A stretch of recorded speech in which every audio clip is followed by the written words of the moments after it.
How's it going, everyone? It's Avi from Mother SpongeBob. Today is December 11th, 2021, and today we're going to focus on the major West Coast storm that's expected to bring over 2 feet of snow in many areas along the West Coast, as well as heavy rainfall closer to the major cities right along the West Coast. And we'll also talk about our next potential major severe weather threat that could last for the rest of today after seeing numerous tornadoes last night. And we'll also talk about the big warm up that's expected to occur in the United States for the next week. But before I begin, make sure to subscribe if you want to see more weather related content. Make sure to like if you like this video, and make sure to turn on post notifications if you want to see even more weather related content. So let's begin by taking a look at the entire lower 48 radar for the United States. And of course, we do see that trough moving through that brought over a foot of snow in many areas in the northern Midwest. And of course, and unfortunately, we saw numerous tornadoes last night throughout the Southeast as well as the Midwest, where at this point the death toll in Kentucky is around 70 people, and people are worried that that death toll is going to only go up. So my hearts go out to everyone located in right around these areas, as it was just a very bad night when it came to severe weather. And you might be wondering what to expect in the future when it comes to this trough as it heads further eastward. And as it heads further eastward, it's going to encounter a little bit more this low pressure is going to still encounter a little bit more instability to strengthen as it moves further northeastward. But will the severe weather strengthen, or will it weaken from last night? So the current forecast, the good news is that the severe weather threat is not expected to be at the same magnitude as last night, as we should see a fairly limited tornado threat for the East Coast, but there's still certainly that possibility of damaging winds and large hail associated with some of these supercell thunderstorms. So in the Southeast and even as far north as maybe the Mid-Atlantic, you need to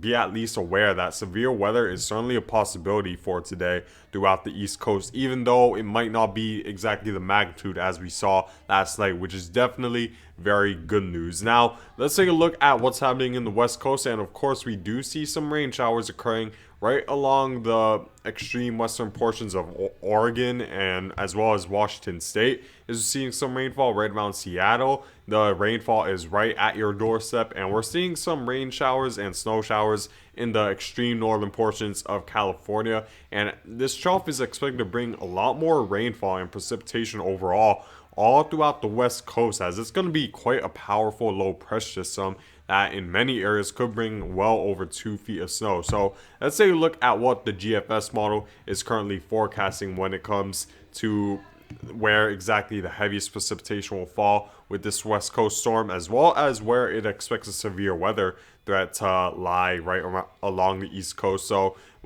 if we take a look at the surface map right now, we of course have that 978 millibar low pressure system, the one that brought over a foot of snow, and it's quickly moving eastward as the jet stream winds are very strong, which is part of the reason why we saw such a major tornado threat last night. And you see that this storm is expected to strengthen as it heads further northeastward. However, the good news is that we won't see a severe weather threat at the magnitude as we saw last night, mainly because as this low pressure system heads further northeastward, while it will strengthen as a result of a higher amount of instability, there won't necessarily be enough warm air to induce just enough lift in the atmosphere for rapid convection or very light buoyancy or very high buoyancy with the air molecules and water vapor for a thunderstorm threat of the same magnitude to occur along the East Coast. So, but there's still certainly that threat, because you see that we still see that pronounced jet stream dip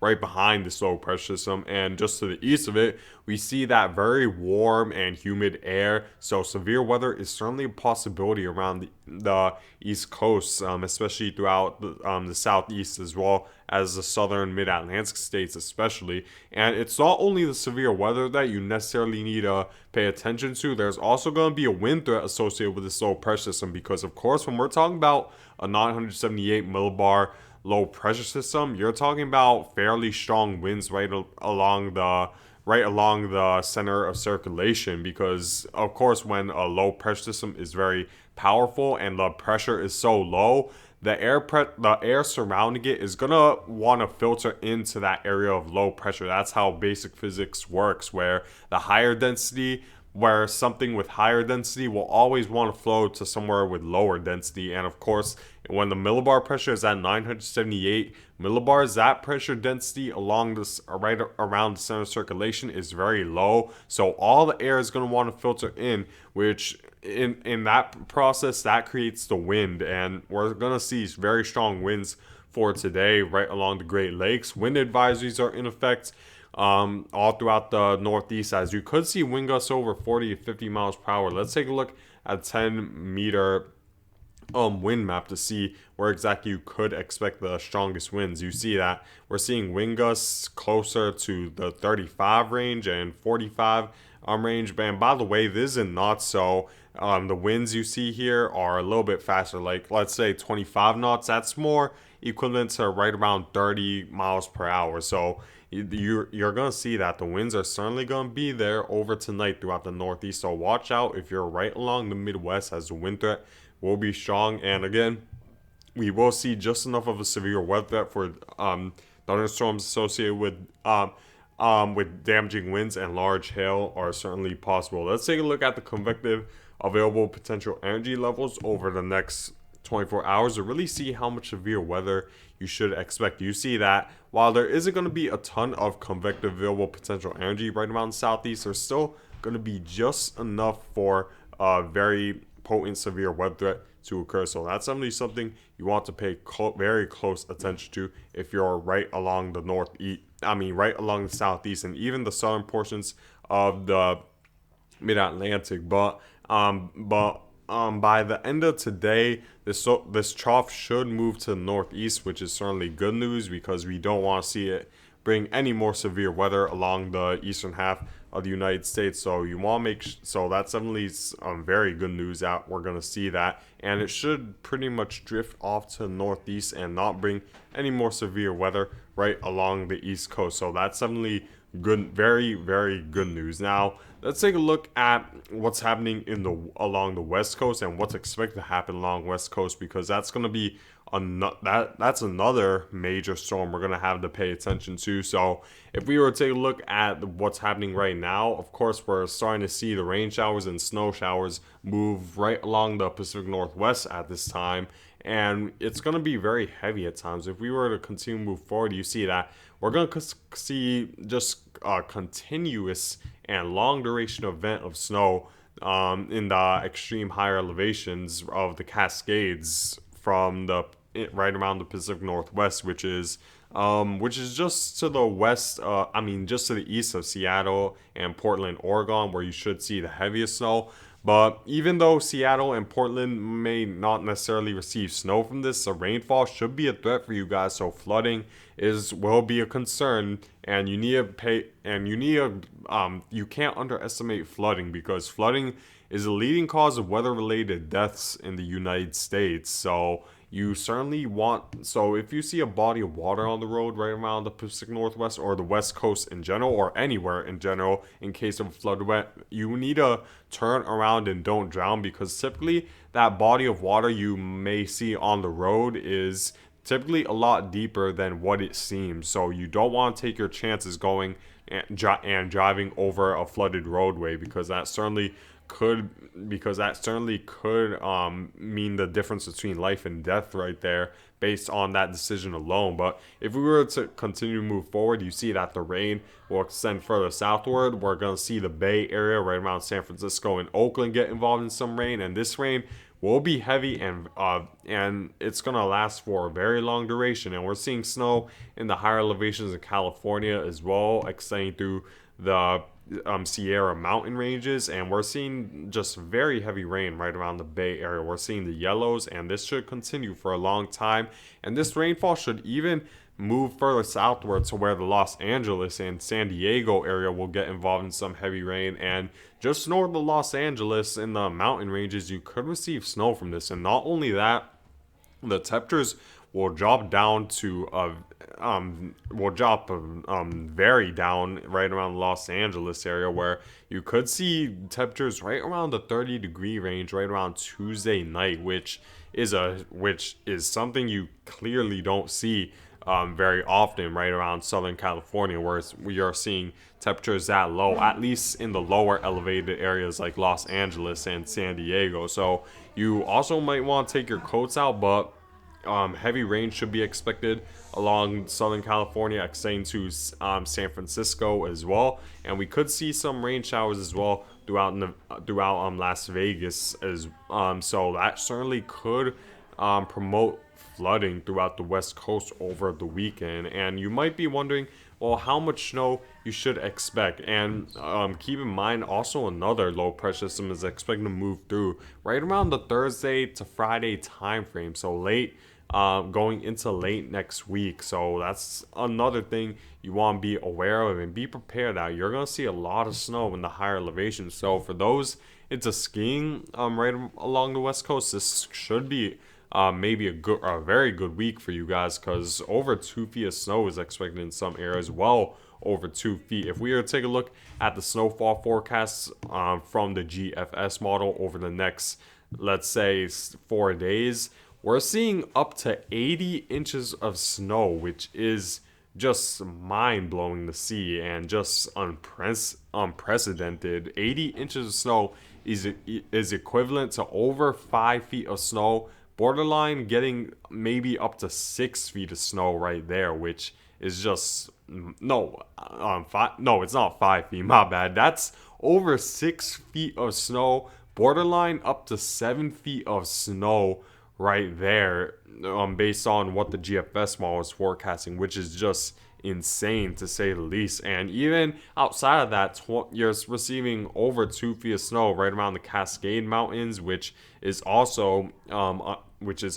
just a lot of snow right there, and extending to Northern California as well. And just outside and just on the outer skirts of the mountains, the San Gabriel Mountains could receive some snow out of this. So if you're in the Los Angeles area, you might not be that far from seeing snowfall outside of course, the inner Los Angeles area, where you could, if you just go in the higher elevations right around the San Gabriel Mountains, you could see some accumulating snowfall. And then Nevada is, of course, receiving a larger 6 to 12 inches of snow.